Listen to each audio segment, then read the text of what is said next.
ഇജാ baby ഈ കരയണത് എന്തിനാന്ന് വെച്ചാൽ ഞാൻ വഴിയെ പറഞ്ഞുതരാം. നിങ്ങൾ ഈ വീഡിയോ സ്കിപ്പ് ചെയ്യാണ്ട് കാണണം കേട്ടോ. അപ്പൊ ഞാനും ഏട്ടനും ഇജാ ബേബിയും കൂടി എവിടെ പോകുന്നതെന്ന് വെച്ചാൽ അമ്മേന്റെ നാട്ടിലേക്ക് പോവാണ് കേട്ടോ. അമ്മേന്റെ നാട് ഇവിടെ സൗത്തിലാന്ന്. അവിടെ അമ്മേന്റെ 2 ഏട്ടന്മാരുണ്ട്, അതായത് ഞങ്ങളെ മാമന്മാര്. അതില് ഒരു മാമന് ഈനടക്ക് തേനീച്ച കുത്തിയിട്ടുണ്ടായിരുന്നു കേട്ടാ. നമുക്ക് ഒരു തേനീച്ച കുത്തിയാൽ തന്നെ നല്ല വേദന ഉണ്ടാവും അല്ലേ. അപ്പൊ എല്ലാ തേനീച്ചും കൂടി ഒരുമിച്ച് കുത്തിയാലുള്ള അവസ്ഥ നിങ്ങളൊന്ന് ആലോചിച്ച് നോക്കി. അതാണ് ഇവിടെ ഈ മാമന് സംഭവിച്ചത്. എല്ലാ തേനീച്ചും കൂടി ഒരുമിച്ച് കുത്തിയതാണ്. ഫുള്ളായിട്ട് ഇങ്ങനെ മൂടിയിട്ടുണ്ടായിനി തേനീച്ചയായിട്ട്. കാസർഗോഡ് മിംസ് ഹോസ്പിറ്റലാണ് മാമനെ അഡ്മിറ്റ് ആക്കിയിട്ടുണ്ടായത്. ആ സമയത്ത് നമുക്ക് പോകാൻ പറ്റിയിട്ടില്ല കേട്ടാ. ദേ ഇതാണ് മാമൻ ഇപ്പൊ ആൾ ഓക്കെ ആണ്. ഇപ്പൊ മാമനിക്ക് കുഴപ്പമൊന്നുമില്ല കേട്ടാ.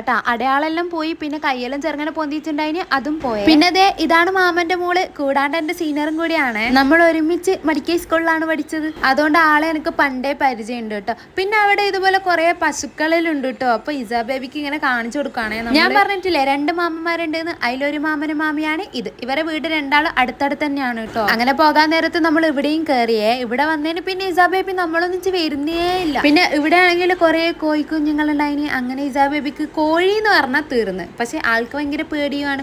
ഫോണിലെല്ലാം നോക്കാൻ വേണ്ടിട്ട് ഭയങ്കര ഇഷ്ടമാണ് ഈ കോഴി. ഇരുട്ടത്തായോണ്ട് ഫ്ലാഷ് അടിച്ചിട്ടാണ് ഇജാ ബേബിക്ക് നമ്മൾ കോഴിക്കുഞ്ഞിനെല്ലാം കാണിച്ചു കൊടുത്തത്. കോഴിക്കുഞ്ഞുങ്ങളെ നേരെ കാണാൻ പറ്റുന്നില്ല എന്ന് ഇജാ ബേബി പറഞ്ഞപ്പോ നമ്മൾ ആ കൂട് തുറന്നിട്ട് ഇജാ ബേബിക്ക് കാണിച്ചു കൊടുത്തു കേട്ടോ. ഇതാണ് ഇജാ ബേബി കരയാനുള്ള കാരണം. നമ്മൾ നേരത്തെ പോകുന്നെന്ന് പറഞ്ഞപ്പോ ഇജാ ബേബി എങ്ങനെ വരുന്നില്ല കേട്ടാ. ഞാൻ വരുന്നില്ല, നിങ്ങൾ പൊയ്ക്കോന്നാണ് നമ്മളോട് പറഞ്ഞത്. സാധാരണ ഇജാ ബേബി ഇങ്ങനെയല്ല, ഇവള് പരിചയമില്ലാത്തവരുടെ അടുത്തൊന്നും അങ്ങനെ പോവാറില്ല. മുമ്പ് ഇവളെയും കൊണ്ട് ഇവിടെ വരുന്ന സമയത്ത് ഇജാ ബേബി ചെറുതാണ്. അപ്പൊ ഇവിടെയുള്ള ആൾക്കാരെല്ലാം അവർക്ക് പരിചയം അങ്ങനെ ഉണ്ടാവണമെന്നില്ല. പക്ഷെ എന്താന്നറിയില്ല, നമ്മൾ വണ്ടി വളച്ചിട്ട് പോലും ഇജാ ബേബി വരുന്നില്ല. ഒടുവിൽ നമ്മൾ എങ്ങനെയല്ലോ കാറിൽ കയറ്റി ഇട്ടു. അതിന് ശേഷം തുടങ്ങിയ കരച്ചിലാണ് ഈശ്വര. ഹൈവേ റോഡ് എത്തുന്ന വരെ ഇജാ ബേബി ഇങ്ങനെ കരഞ്ഞുകൊണ്ട് തന്നെയാണ് നിന്നത്. അവർക്കും അതിശയായിപ്പോയി. അവരെക്കാളും കൂടുതൽ അതിശയായത് ഞങ്ങളാണ്, ഞാനും ഏട്ടനും.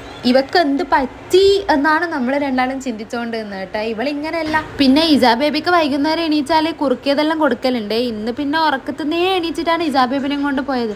അതുകൊണ്ട് ആക്ക് വിശക്കുന്ന നേരത്തെ ഉണ്ട് പാടുന്നത്. അങ്ങനെ കരച്ചിലെല്ലാം കഴിഞ്ഞിട്ട് ഇജാ ബേബി പിന്നെ പറയാണ് എനക്ക് വിശക്കുന്നെന്ന്. പിന്നെ ഫീഡ് ചെയ്യല് ഞാൻ നിർത്തിട്ടോ. ഇജാ ബേബിന്റെ 2 വയസ്സ് കഴിഞ്ഞില്ലേ. അല്ലെങ്കിൽ ആള് പാല് കുടിച്ചിട്ടെങ്കിലും വയറ് സെറ്റാക്കായിരുന്നു. ഇത് പാലും കൂടി കുടിക്കുന്നില്ലല്ലോ. അതുകൊണ്ട് ആൾക്ക് എന്തായാലും വിശക്കുന്നുണ്ടാന്ന് പറഞ്ഞിട്ട് നമ്മൾ പോകുന്ന പോക്കില് എലൈറ്റ് ഹോട്ടലിലാണ് കയറിയത്. ഏട്ടൻ പ്ലേറ്റിൽ കൊട്ടുന്ന പോലെ തന്നെ ഇജാ ബേബിയും കൊട്ടാൻ ശ്രമിക്കുന്നതാണ് കേട്ടോ. അങ്ങനെ നമ്മൾ ഓർഡർ ചെയ്തത് ബട്ടർ നാനും ചില്ലി ചിക്കനുമാണ്. അങ്ങനെ ഇജാ ബേബിക്ക് വേണ്ട ഫുഡ് ഇജാ ബേബിന്റെ പ്ലേറ്റിൽ നമ്മൾ മുറിച്ചിട്ടതിന് ശേഷം ഞാനും ഏട്ടനും തിന്നാൻ തുടങ്ങി. പിന്നെ അത് കഴിഞ്ഞിട്ട് നമ്മൾ ഓർഡർ ആക്കിയത് ഏട്ടനൊരു തണുപ്പില്ലാത്ത ഓറഞ്ച് ജ്യൂസും ഞാനൊരു ലൈം ജ്യൂസും. നമ്മൾ ജ്യൂസ് കുടിക്കുന്നത് കാണുമ്പോൾ ഇജാ ബേബി എന്തായാലും ആ ജ്യൂസ് കുടിക്കുമെന്ന് വിചാരിച്ചിട്ട് ഏട്ടൻ